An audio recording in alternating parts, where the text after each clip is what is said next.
Good afternoon, and welcome to another Research in Action, brought to you by the Division of Research at Florida Atlantic University.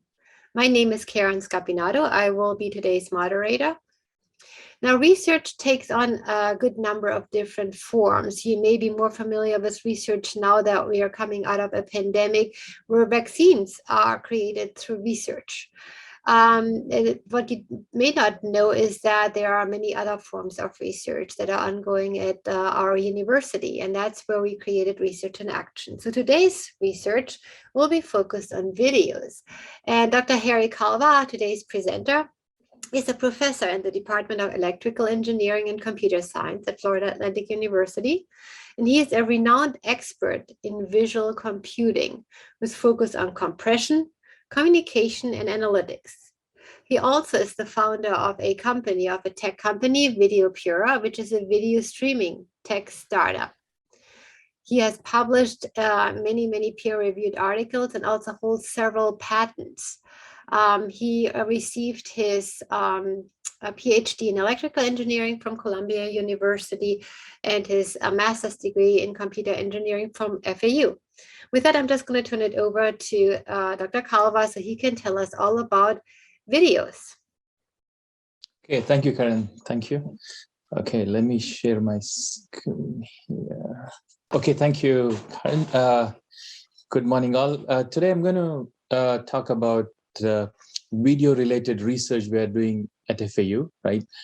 Focusing on next-gen video research, give you a little bit of context of the significance of this problem, right? And focus on next-generation video standards, targeting a couple of different applications. One is the traditional uses, right? That for humans, for entertainment, the type of applications, and the use for machines, next-generation use of machines processing the video. Okay. Just want to quickly, this work is in collaboration with this specific work I'm going to talk about, right, with Professor Dr. Foote in the Electrical Engineering and Computer Science Department here, and Professor Vali Buradzic is at VP Solutions.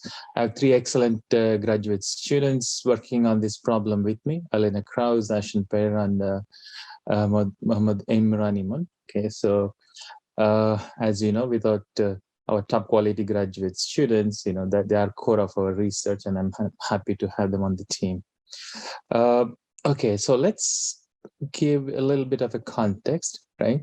So if you look at, video usage today, it continues to increase, right? So we continue to increase, especially studies have shown that in the last couple of years during the pandemic, video usage has gone up quite a bit. So it's estimated that about 60% of the internet traffic today is video, right? As you can probably tell from these shapes of these logos here, the top three contributors to these videos are YouTube, Netflix, and Prime Video are examples of large contributors to this video today, right? Some of the other sources such as TikTok have gone on, taken off recently, but they don't represent a large percentage of video traffic yet, actually. Right. So the question is, as video consumption increases, right, what are the challenges we face? Why is this problem still interesting? One question that comes up is, why do we care about, compression still, right? We're going to have a faster internet. There is 5G, perhaps 5 to 6 years later, maybe by 2030, there's going to be 6G. There is going to be fiber, right? With all of this bandwidth increases, why do I worry about compression anymore? Right. So the answer is, other pieces of technology in the video ecosystem also continue to improve, right? Now you have a better TV, you have higher consumer experience, right? If you buy a 4K TV, right, you expect to have a better video quality, right? That's expectation, right? And as more people get online, as more services get online, our video amount of video will continue to increase. So compression still becomes relevant. Okay. Just to give you some numbers here to put the problem in context, right? By 20, let's see. So the amount of 66% of all connected TVs are expected to be 4K in 2023. So that means that's expected to go to 8K, etc. Right? And we are working at FAU on key technologies that will make this infrastructure, this transition possible. As you go to 4K to 8K, what compression technologies, what other infrastructure technologies are needed to make those services practical and cost-effective to deploy. Okay. So just to give what happens if you go from HD to 4K to 8K, right? As an example, if you take this an example for about 90-minute length movie, right? At SD resolution, it only takes about 1.4 gigabytes of storage, right? That means when you're streaming, that would be 1.4 gigabytes of data that must be streamed from a server located in another location to your home, right? If it's on your disk, it's going to take 1.4 gigabytes of data. So when we say SD resolution, a standard definition, that's typically like a DVD quality video, basically, right? So HD, which is about a Blu-ray quality, is about 6 gigabytes, and etc. As you can see, as resolution increases from 2K to 4K to 8K type of resolution, the amount of data for 90-minute video explodes, basically. So that means that's an example of why your data traffic is going to increase as new services come online, new type of devices come online, right? So which means your service provider has to put more CapEx, capital expenditure. That means they need to put in more servers, faster networks to cope up with all of this traffic, right? So this is multiple ways they could address the problem, right? And we'll look at how our work related to this, right? So as we include this video, as video usage increase, a couple of what if questions you can get a sense of what happens, right? So what if 10% more video was added to the internet? So this happens often, right? When typically when you say 10% more video is added to the internet, it could mean there are more people using internet, right? This happens as more and more people get smartphones that are video capable. This is increasing quite fast in the developing world, actually. Smartphones are becoming cheaper, video capable phones are becoming cheaper. Data rates, data services, and Wi-Fi is becoming cheaper. So as number of just 10% more video, right, will increase video to 62% of the downstream traffic. When we say downstream traffic, this is the traffic of downloading video from a server to your device. It contrasts this to upstream traffic, where you're uploading video to the other location. For example, when you have a video conference, the video you're sending out of your home would be the upstream traffic, right? Similarly, if you go from 10% of video is upgraded to SD to HD, well, it goes to 66%. If 10% goes from SD to 4K, 77 of downstream. So it's a dramatic increase, right? Assuming the current encoding technology is the same, right? So if you change, how do you mitigate this problem? We'll look at a couple of ways of doing this, right? You move to a new technology where we're making contributions to effectively reduce the CapEx, so contain these increased data rates and reduce CapEx basically for service providers. Okay, so I'll just give you a little bit of a flavor where that way you have some context of what we mean, what are we looking at when we consider video streaming. When you look at a video streaming problem, right? So you have a source of a video. I'm not sure if you're able to see my mouse here.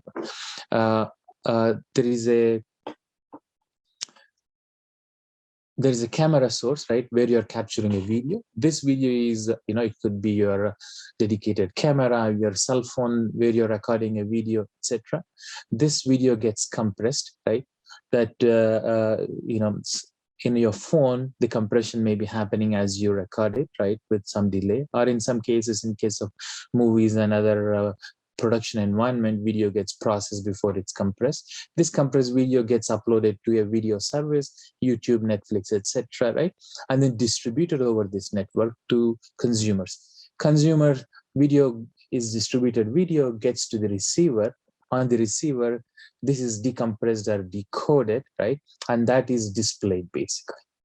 Okay, so in the process of video encoding, right, you decoded video, you can think of decoded video VD here, right, as source video with some distortion is added. So distortion occurs because of the compression process here, right? The way video coding works is when you compress a video, you are removing or throwing away details you expect a consumer not to perceive, right? That adds distortion. As that process increases, that means that reduces the amount of data you need to transmit. As the amount of data you need to transmit is reduced, the distortion is increases. At some point, you begin to see and you experience degradation in quality. So your video you experience VD is source video plus distortion, right? So typically in the distortion, you have a visible and invisible distortion. Invisible distortion, for humans, you don't care about it. Visible distortion is what you could see, right? Let me see, I think I have a couple of examples of what this distortion would look like. Maybe.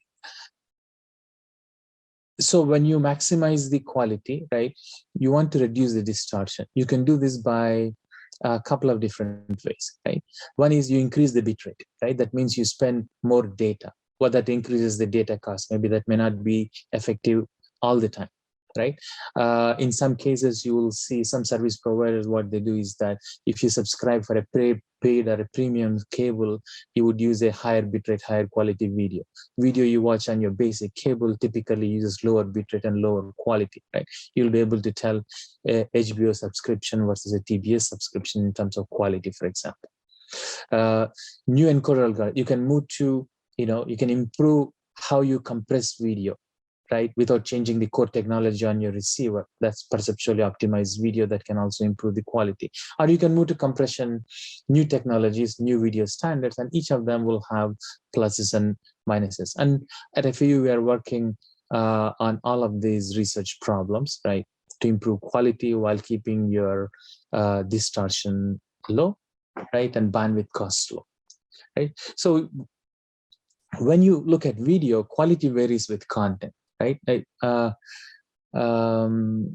On your screen, I'm not sure if this types of this will come through. This you can see there is whenever there is a video in a football game, there is like a fast-moving action, right? When a player is running with a ball, there's a lot of changes happens in a video, right? That means frame to frame. If there are 30 frames per second, frame to frame, there is a significant changes in a video, and to capture and transmit these changes, right, takes a lot more bandwidth. Okay, so if your video encoder is not smart enough, it could encode a video that could cause a distortion. This common type of a quality degradation you'll observe when you're watching a football game. Typically, you may see it as a pixelation and a lot of blockiness, right? You can also use this video by understanding, you can make your encoder more content aware, right? If your encoder understands that you can take this content, understand that there is a dynamic changes to the content, and make some optimizations, you can improve the quality without increasing the bitrate, right? So we are developing technology here where we are doing perceptually. So you may be able to see if I go forward and backward here, right? So the original is about 4 megabits per second. Here it's about 2 megabits, half the bitrate and better quality, for example, right? You can see the difference between those two. So that's the type of technology that will have a big impact on the type of services you use. Okay, so video today, right, a lot of it is driven by standards development, right? So video became popular, easy to use, right, and cheaper to deploy because of a standardization effort, right? It started in MPEG-2 that essentially launched digital cable, digital TV, all of the technology uses MPEG-2 in 1994. That is what is used in DVD, for example, right? And then they moved to HEVC. About 10 years later, new technology called AVCR 264 was standardized to account for the fact that a lot more content is going online, right? And this technology, you will see this in Blu-ray uses 264, for example. right? 264 is also used in practically every mobile phone, TV, camera, a smart camera these days, right? All of them support this technology. About 10 years later, we started seeing a new technology called HEVC or 265. As you can see, every 10 years, there is a new technology coming in to take advantage of a couple of things: innovations in compression technology, and take advantage of innovations in computing power. Every 10 years, you'll have a significant boost in computing power. This computing power can allow us to use new coding methods that were too complex for prior generation codec can now be implemented at a lower cost. That's another thing that makes it quite faster. HEVC didn't take off quite a bit, and recently HVVC or H266 was standardized, and we are doing quite a bit of work at FAU in this standard. This standard is expected to start deploying in the next, by 2025, we begin to see wider deployment of this standard. It was just 2020, and slow deployment is beginning later this year, right? And it supports 4K, 8K. When we say 4K, 8K, it's not just that, right? Up to, basically, you will still use VVC for your cell phone lower resolution video, right? But it's optimized for performance at 8K and 4K. And the plus is each generation technology is producing about 40% lower data rate for the same quality. That means you're maintaining the quality and reducing the bit rate. Compared to MPEG-2, we are significantly better today. Each generation also increases complexity quite a bit, right? So here we are looking at research. How do you reduce the complexity so that your encoding and this processor is becoming manageable, basically? That's one line of research we are looking at, okay? Okay, so one interesting thing about standardization related research is, once a technology is standardized, right, everybody is using it, the question becomes, okay, what is there to research, because it's already deployed, right? It's already a standard, everybody is using it. So in video, it's slightly different type of a standard. Video, there is a two sides to it. One side where you are compressing and encoding a video, right? On the other side, you're receiving a video and decoding it. So video standards standardize the decoder, right? They're not standardizing the compressor. So what is standardized is the piece of hardware or software that's on your TV, right? On your mobile phone, etc. So what is not standardized is how you produce a compressed video that is decoded by this bit stream. So that gives us a lot of room to continue to innovate, right? So that means you can innovate on the server side, produce better video, and that video will still be able to play on a TV that hasn't been upgraded since the technology came about, since standard was finalized. So that's what allows this ecosystem to continue to improve even after deployment, right? Your TV today that uses, let's say, the latest VVC technology, right? In 3 years later, the same TV will be able to use more efficiently compressed still VVC. That's innovative. So that allows us to continue this research called post-standardization research efforts in our lab here. So a big effort of ongoing together with our industry partner OP Solutions here is a VVC standards development effort related to versatile video coding. So versatile video coding is this technology that is, there is number of, we use VVC to support number of new class of applications: traditional video, 4K, HK, VR, AR type of applications, telepresence applications, right? And low latency cloud gaming. So these are all the technologies we are working on in our lab that will be enabled by this new technology. So this effort is reflected by, FAU has filed 40 plus patents, right? We have so far 10 granted or allowed patents. And so far, right, we have evaluated one patent and it has been found essential for VVC, which means any company, service provider, or a mobile manufacturer that's going to integrate VVC will have to license this technology, right? Which means in 5 years' time, every new phone and TV will come with FAU technology built in, right? Because it's part of VVC. We are excited that we are pushing out technology that is broadly impactful, right? And it's going to be, all of you will be going to be using FAU technology whether you want to or not, right? It's going to be on your phone. Okay, so one thing is how do you, we are looking at compression side of it. Now let's look at from video delivery, right? How do you improve? What can we do as you stream video to the end users? We are working on a number of technologies there. When you do video, there are two types: conversational services like a telephony, video, Zoom, like sessions we are having now, right? Where the delay cannot be tolerated, right? If you get a video a couple of few seconds after I speak, right, your experience is not good. That is especially poor when you are having a video call, right? You want to hear the other person. These are called conversational services, right? They cannot tolerate delays. On the other hand, services like a YouTube and Netflix, called OTT, or over-the-top transfer type of services, they are not delay tolerant. They are delay tolerant, which means when you can wait for a few seconds before the playback begins. You don't care it's a couple of seconds, because once the playback begins, you can have a continuous playback. Because that's every technology, every service provider today, right, uses this type of a technology called HTTP adaptive streaming, right? Some kind of adaptive streaming type of a technology. The core at this is you are prefetching the video. You chop a video into segments, right? Prefetch it, you get segments of a video, store it locally, and begin to play back. As you play back this video, you download the subsequent segments, right? That's where you hide the latency, basically. We don't have, you can quickly start playing back without downloading the entire 2-hour movie, right? And you can start playing back. Very cool thing about it is I was involved, this work, this technology was invented at FAU. This happens to be my first research paper with Professor Foote when I was a master's student at FAU in '96, that proposed this technology to divide video into segments, prefetch it, and play it back. And virtually, that's what runs the video on the internet today. Well, however, unfortunately, we didn't have a technology transfer or a patent division at FAU at that time, so there were no patents on it. So we, I think I emphasize this to our students also, right? We want to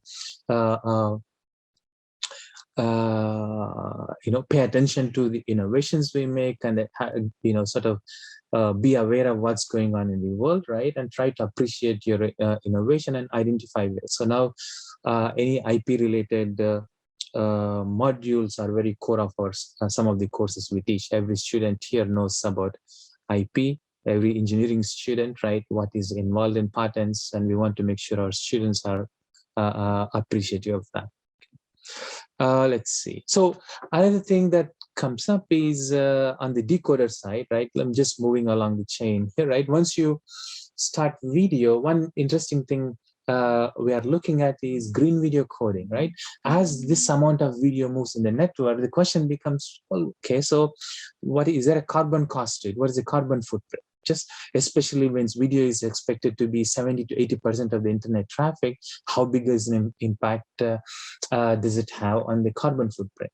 I mean, in absolute terms, right, it's still a small percentage of the overall carbon footprint of the rest of the things that are, activities in the world.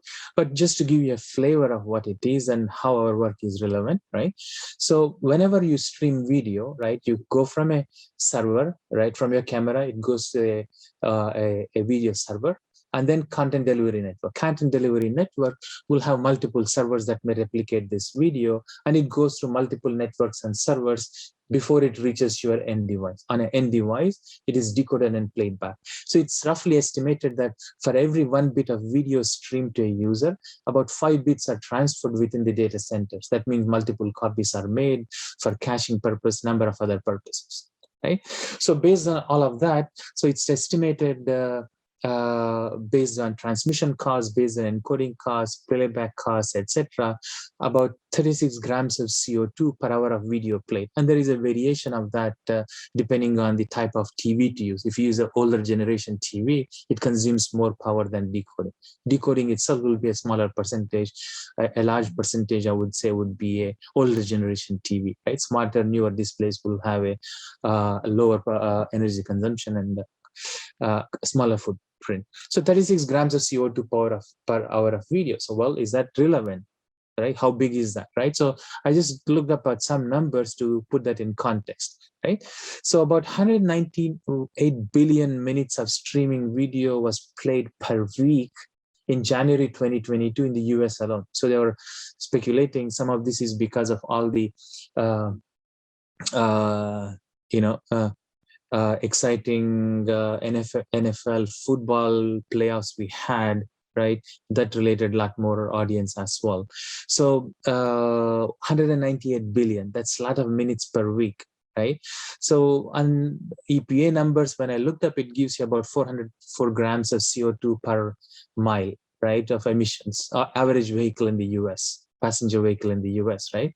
And which turns out, if you convert all these numbers, that's a 300 million miles per week of driving. So you can convert, obviously, you can plug in different numbers you can get, but it tells us, well, if you are able to reduce this energy consumption by video, right, you can proportionally reduce this, right? If you reduce this video energy consumption in the video pipeline by 10%, well, you can reduce the equivalent of driving 10 miles carbon footprint by proportionally by 10%. So it's still a significant number, right? Just to give you a number, about an average vehicle in the US is about 11,500 miles per year, basically. So there's a lot of vehicles, each week is equivalent to about 25,000 vehicles taken off the road, basically, if you're able to adding 25,000 vehicles per week, per year.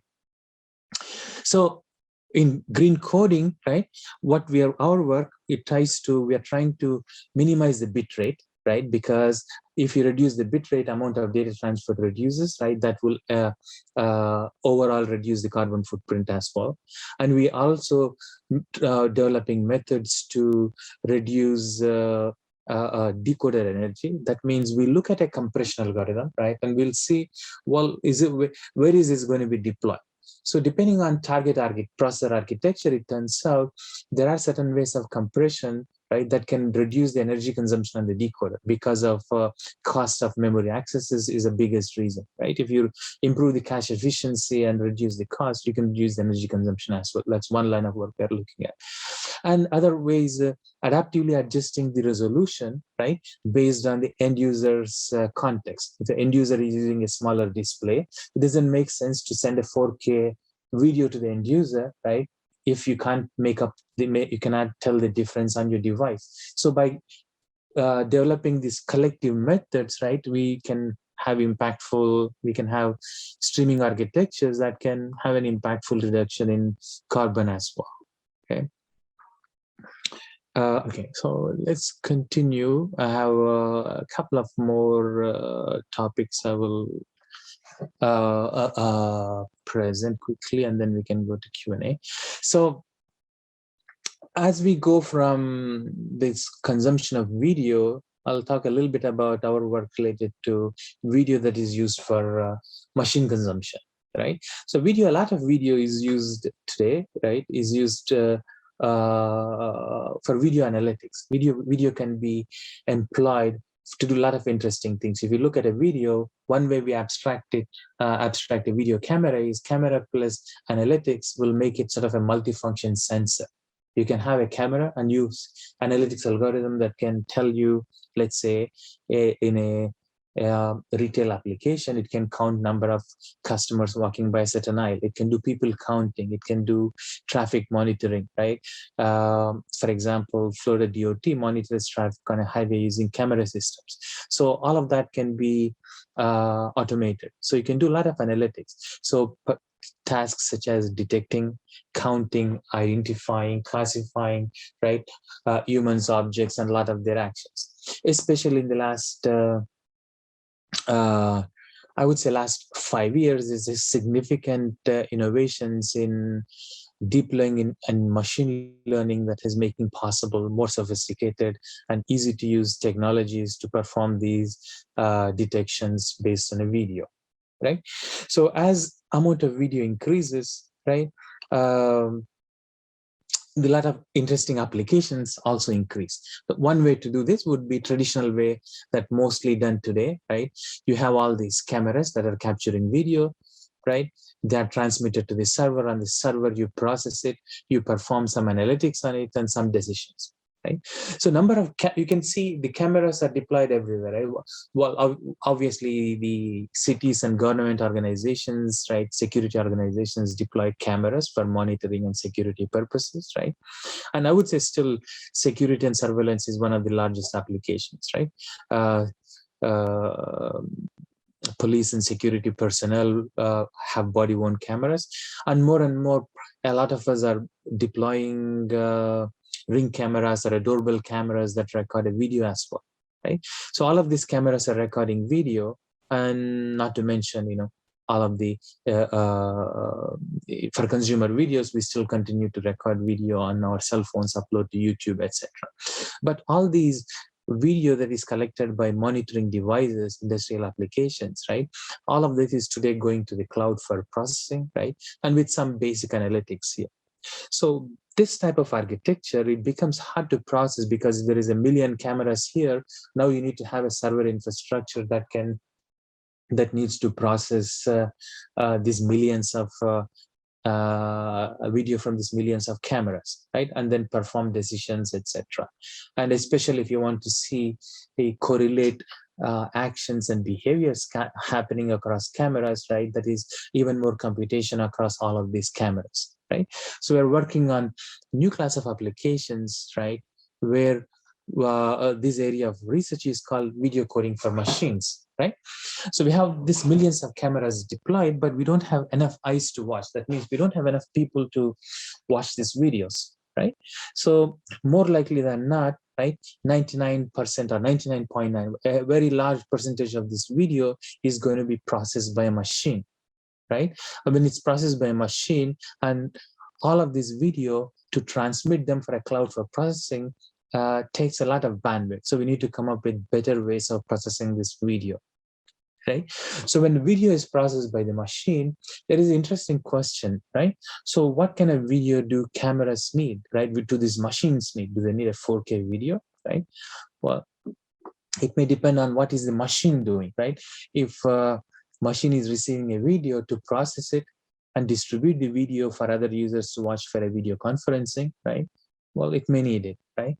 If a machine is requiring a video, it wants a video just to get a count of number of attendees, right? He just wants to get a snapshot of who is in the crowd, how many people are attending a session. Let's say assuming a camera, audience facing camera. Do you need a 4K camera for it? Well, probably not, right? So that's the idea here. So the type of video you need, right? It depends on the task at hand. What are you trying to do with that video, right? So the notion of the video now becomes machine specific. So machines no longer care about your pixel quality, right? They don't have to care about pixel quality, right? They don't care about HD resolution. They care about utility of a video for a specific task, right? We call this utility-based computation, right? So utility-based processing means how do you represent a video to maximize the utility of your machine? If the machine is a crowd counting machine, make sure you have enough detail in the video that allows the machine to have accurate count of a car, right? So we are developing technologies to extract these features so that features only relevant to the machine are extracted and transmitted and used, right? Without having to have all the large scale data transmitted to the cloud, right? And we did a pilot study where we developed a system to do parking lot occupancy in a parking lot 2 here at near our building. So there's a camera from the 5th floor mounted camera monitoring all the cars that's going in and out of the parking lot, right? And the camera is streamed to a server processes this video. So well, we are using we started with a standard resolution video, which is typical standard video that is used is about 2 megabits per second video for HD quality, which is roughly translates to 1 gigabyte per hour of video streamed, right? So that's typically what surveillance camera systems out there, like ADT type of systems typically are configured to that by default, about 1 gigabyte per every hour of video. So that gives you good results, right? And then we started developing methods to see, well, how can we reduce this video, right? So video bit rate, right? The 2 megabits per second is a function of size of the video, right? What resolution it is, how many frames per second you code, etc. And the algorithm you choose to encode a video, right? We developed the solution where we can reduce all of this to 44 kilobits per second, right? Almost nothing compared to 2 megabits per second, right? And our algorithm was still able to preserve the vehicle accuracy. So that means the machine performance did not suffer while we reduced the video significantly. So because the method we used preserved the core feature that the machine was using to perform the count. In this specific example, the machine relied on the motion information in video. As long as this motion information is captured, and it turns out you don't need a lot of data rate to capture the motion information, right? You can capture it at a very low bit rate. Remember, however, if a user looks at it, a human looks at 44 kilobits per second, well, he won't be as excited, right? It will be very poor quality for a human compared to 2 megabits per second video. But for a machine, it doesn't matter. From a decision point of view, all we need is a vehicle occupancy, how many vehicles are coming in and out of the parking lot. So, our administration can estimate density, etc., and take appropriate decision. Okay. Okay. I think okay, coming up. So another variation of this is the next generation way of thinking about it is the collaborative intelligence in video coding, a VCM or a video coding for machines. So here we use the idea is, if you already have a cameras, more and more cameras are going to have, with the technology improvements, lower cost of computation, more and more cameras are going to have deep neural network or neural accelerators that would perform all these computations, right? Can we take advantage of that to do this collaborative intelligence type of application? So camera can collaborate with the cloud to be more efficient, right? So that means camera will do part of our work, cloud will do part of our work. So that means you're offloading some of these analysis analytics applications to the camera, right? And then let the cloud perform the rest of the work.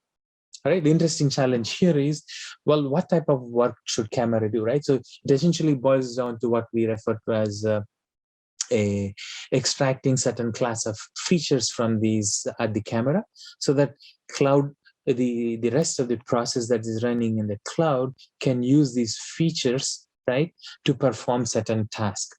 The question becomes, well, what are the features, right? What is the subset of features that will allow me, right, to support a large number of varying tasks, basically? That's what we are looking at. So this is a ongoing standards effort, right? This emerging area of research. Our students and we are actively working in this. And this new, ISO standard developed by International Organization for Standardization together with our industry partner. So we'll be submitting a proposal to this in October, and we expect to have very significant technology here that will, we have some innovative ways of solving this problem based. So our technology will essentially reduce the amount of data that needs to be transmitted to the cloud, right? So that you can have more efficient applications targeting machine applications. That's the more efficient technologies, more efficient services targeting machine applications. Okay, so just to give you an idea, when I talk a feature for machine, I just wanted to have one picture here. So this is a picture of what a human would look like. This is what we are looking for, right? And when we extract features using a deep learning network, this is what a feature map would look like, right? So this is for an intermediate layer. I'm not going to go into detail, just to give you an idea. For a machine can rely on information on the right side here to make a decision about, okay, that whether there is a horse here, how many people are on this picture, right? How many are holding an umbrella? All of this can be computed by using the features on the right side here, right, by using a deep learning network. On the other hand, for a human, you need an actual picture here. Somebody has to visually look at it and perform those analysis, right? So the idea is the feature maps can be more efficiently computed, right? So we can be more effective and we can develop these analytics and transmission systems, right? That can allow better services. Okay, I think that should bring me to the end. Yeah, just to summarize, right? So video compression is still relevant, and this type of technology that we are looking at for PVC, right, will have a significant impact on next generation streaming services, right? As we go from human consumption to machine consumption dominating video services, new technologies we are looking at for video coding for machines and deep learning are going to have a significant application and impact. Thank you. So let me stop here and then we can. Thank you very much, Harry. This is a reminder, if you have any questions for our speaker today, please use the Q&A button in the bottom of our screen. You can type your question there and we'll go through them. So Harry, you mentioned that pixels aren't so important anymore. And if you ever went to go and buy a TV, for example, we're all talking about pixels and resolution there. Right. Is there any importance at all to the resolution and the pixel size of your TV? And I know there are some newer technologies out there now, there's OLED and a number of other technologies that are supposed to improve the quality of the TV itself. How does that correlate with the videos? Right. So there are two things. One is from a machine use point of view, right? The notion of pixels and pixel resolution would be a lot less important, right? For a human use, for a home use, TV use, there are again couple of different ways to look at it. So you get a latest, high resolution TV, right? But most of the content you see today on TV is not 4K content, right? It's still HD content. So the content is not there. You're not getting the experience your TV promises, right? The ad you see on a TV, when you step into Best Buy, Costco that show 4K TV, they show a very spectacular video that's playing on a TV. You don't see on it, right, when you come home, because the cable doesn't have that type of a same source stream basically. So they compensate for that a bit. They have a built-in technologies that would upscale. They take HD video and they will have a built-in technology. They would convert that, generate 4K representation of it. But that's local processing that improves quality in certain class of applications. The expectation is in the next few years, because of that push, right? More people buy 4K TV. Now there is a pressure from cable manufacturers, cable service providers to go push their service up. So that's back and forth, and we expect that cable service providers will begin to push up TV. From a conversation with industry colleagues, I know they, especially some service providers, right, specifically require a cable provider to offer their service at a really high quality. I know of a company that provides services for HBO. HBO requires they're very specific. If you run HBO service, HBO is known for quality and the experience. So if you run HBO service, it needs to be at this high quality specifications basically. That's the other way providers address quality issue, through contracts. Yeah, which is kind of interesting though, right? The technology that the TVs provide is higher than what you actually get in terms of the products that are playing on the TV at the moment. So is running behind it. Another question, with the increased capabilities of computers, for example, an increased memory, increased RAM, how much do you think video compression will still be needed in the future? Yeah, I think we will still be very relevant just because the amount of video we move, right? As more and more people play video, right? Number of devices are increasing, right? If anything, it will become even higher because you can more efficiently compress things on a cloud. You can have a higher utilization than running devices on your, close to you, right? So video games is one area where you expect to see a lot more of this deployment, right? So when you buy a video game, especially for console PC type of gaming, right? When you buy a video console or a game console, it just you're using it, the utilization is very poor because you're just using it when you play video. Other time it's just sitting idle, right? So the cloud gaming is getting a lot of traction, right? With edge computing, which servers are very close to your local neighborhood. All the game is rendered there, converted to a video, 4K VVC low latency video streamed to you at home. Right now you don't care, you don't see the difference, you're still playing exciting game with interaction, but all the game rendering happens on the cloud base. That more resource utilization because you have centralized compute there, right? You don't have to waste all these resources on accumulating console sitting doing nothing 90% of the time. You mentioned early on VR and AR, so virtual reality and augmented reality. How is the video compression related to these newer technologies? So for VR type of applications, right? One application is like a immersive video or a telepresence type of applications, right? Typically, one way to accomplish today, right? This is going towards more sophisticated holographic type of thing down the road. So you accomplish that today using a multi-camera system. Typically, you would use a 6 or 7 cameras surrounding a person in a scene, right? And then you compress them. Now imagine you have 6 sources of video to compress for one experience now, right? So then video compression becomes relevant because these technologies look at how can you take advantage of correlations between these 6 cameras now, among these 6 cameras, compress it together. Once you come to the receiver, now you render all the seamless views on the receiver side are built, synthesize the additional views at the receiver. Now you can have a free viewing experience. It almost feels like you move on your head and you see as if you're moving around on it. That's one application. So other application, augmented reality, is that a lot of these automation, autonomous driving navigation applications use this point cloud, and a lot of video is generated. Another area a lot of video and images generated is this autonomous vehicles. I mean, I didn't even touch about it. Huge amounts of data is getting generated there, right? As you begin to process this data, there is need to store efficiently locally and also upload as needed, right? Even for efficient representation, moving around within the system, compression is important because moving uncompressed video at that rate takes a lot of resources.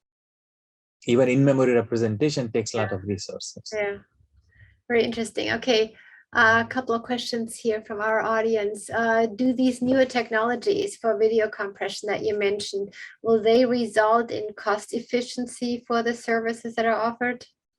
Yeah, cost efficiency would be realized in a couple of ways. One is if you, as I mentioned, each of these successive generation technologies, let's say, reduces the cost of your size of your video by 40%, right? So which means your storage size is going to be reduced by 40%, right? Overall bandwidth usage you're going to spend is approximately reduced by 40%. That's one way to do cost savings, right?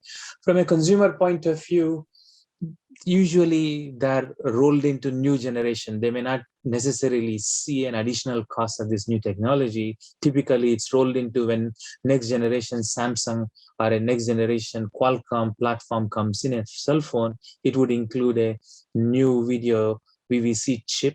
Again, I have to remind, VVC chip with FAU technology there will be on every phone. So that'll be part of that. Basically, you won't see it, right? It'll be you probably consumers won't see as additional cost, but service providers will realize that. So for service providers, there'll be obviously a little bit increase in cost of migration to new technology, right?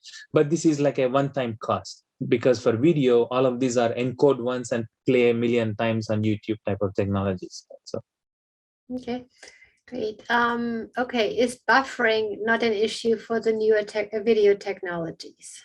Yeah, buffering is largely an artifact of your network services, right? Newer technologies can help a bit, right? As you some of the work we did before, right? As I mentioned, this adaptive delivery work we did back in the day. That's one way. That's essentially what is used to reduce buffering today. So you reduce buffering by downloading ahead of time, basically, right? At some point, if your bandwidth, if a network connection becomes slower and slower and slower, right, there is not much you could do because it takes time to move data from the server to the device, right? So if essentially the amount of data buffered up front depends on the size of the pipe you have to download a video. If you have a quick pipe, fast pipe, you can download a lot of bandwidth is high, you don't experience a longer latency, right? If you don't, newer technologies can support it by, they usually have what are known as profiles that allow you to reduce latencies. So. Great. Thank you, Harry. That concludes our questions here, and we're pretty much out of time anyway. So thank you again for this very interesting talk. And as a reminder to everybody, this is research that is going on at FAU and different from research that you may have heard about in terms of healthcare. So with that, thanks again, Harry. We hope to see you again next week at another Research in Action. Until then, I hope you have a great rest of your time. Okay, thank you. Thank you. Okay, bye.